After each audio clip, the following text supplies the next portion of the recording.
नमस्कार, times of Swaraj में आप सबों का स्वागत है। मैं हूं संतोष सिंह। क्या सोचा था कि मोदी चावासी देगा? यह बहुत फेमस डायलॉग है फिल्म शोले का, याद है ना? कालिया जब धर्मेंद्र और अमिताभ बच्चन से पीट के आ जाता है, कई लोगों को जाता है और खाली हाथ लौट के आता है, तो गब्बर सिंह ने एक डायलॉग दिया था बड़ी जबरदस्त। क्या सोचा था कि गब्बर तुझे चावासी देगा?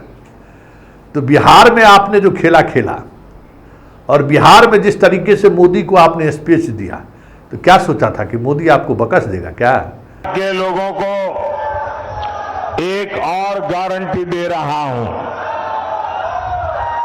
जिन्होंने बिहार के गरीबों को लूटकर नौकरी के बदले जमीन लिखवाई है,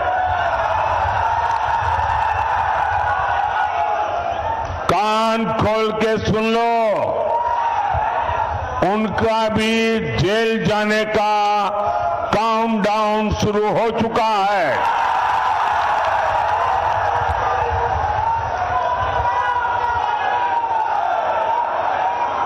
ये जैसे ही ये हेलीकॉप्टर में चक्कर मारने का समय उनका पूरा होगा, जेल का रास्ता तय हो जाएगा। बिहार को लूटने वालों को एनडीए सरकार छोड़ेगी नहीं,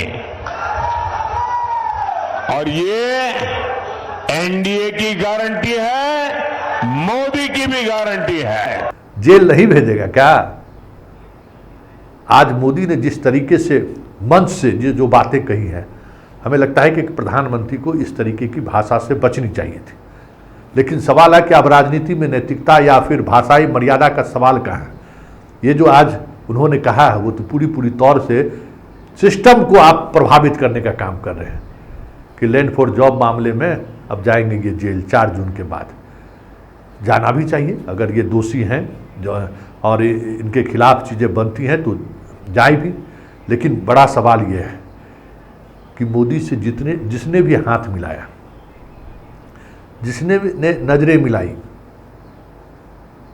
भले मोदी चंद दिनों के लिए उन्हें राहत दे दिया हो, लेकिन लंबे समय तक मोदी किसी को छोड़ा नहीं है। आज अरविंद केजरीवाल या हेमंत सोरेन इस लोकतांत्रिक देश का अगर इतिहास लिखाएगा तो ये अलग बात है कि उन पर भ्रष्टाचार के गंभीर आरोप हैं। वो भी चाहते तो मोदी से हाथ मिला सकते थे और जेल जाने से बच सकते थे, लेकिन उन दोनों ने जेल जाना पसंद किया, मोदी से हाथ मिलाना नहीं।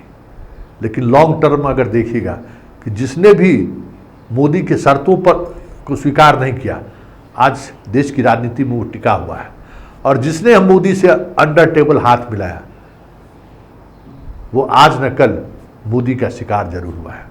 इसलिए इस बार के चुनाव में जो चर्चा है, सब लोग कहते हैं कि चुनाव के बाद ममता बनर्जी और लालू परिवार, यही 2 की बारी है, क्योंकि अब तत्कालिक लाभ पहुंचाते हुए मोदी को, भले बंगाल और बिहार में इंडिया गठबंधन को मजबूती से एक साथ खड़े होकर चुनाव लड़े, इस रणनीति का आपने हवा निकाल दी।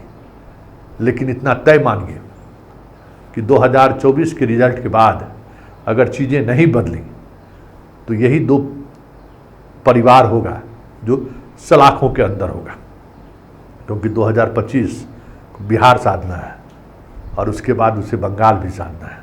ऐसे में भले लोकसभा चुनाव में आपने अंडर टेबल बहुत सारी चीज़ें कर मोदी को मदद करने की कोशिश की है, जो चर्चा है, लेकिन उन तमाम चर्चाओं के बीच एक चर्चा ये भी है कि मोदी दोस्त का दोस्त कभी नहीं हो सकता है। मौका परस्ती का वो चीज़ें हो सकती है जिसको वो बार बार उन चीज़ों को वो देखता रहता है।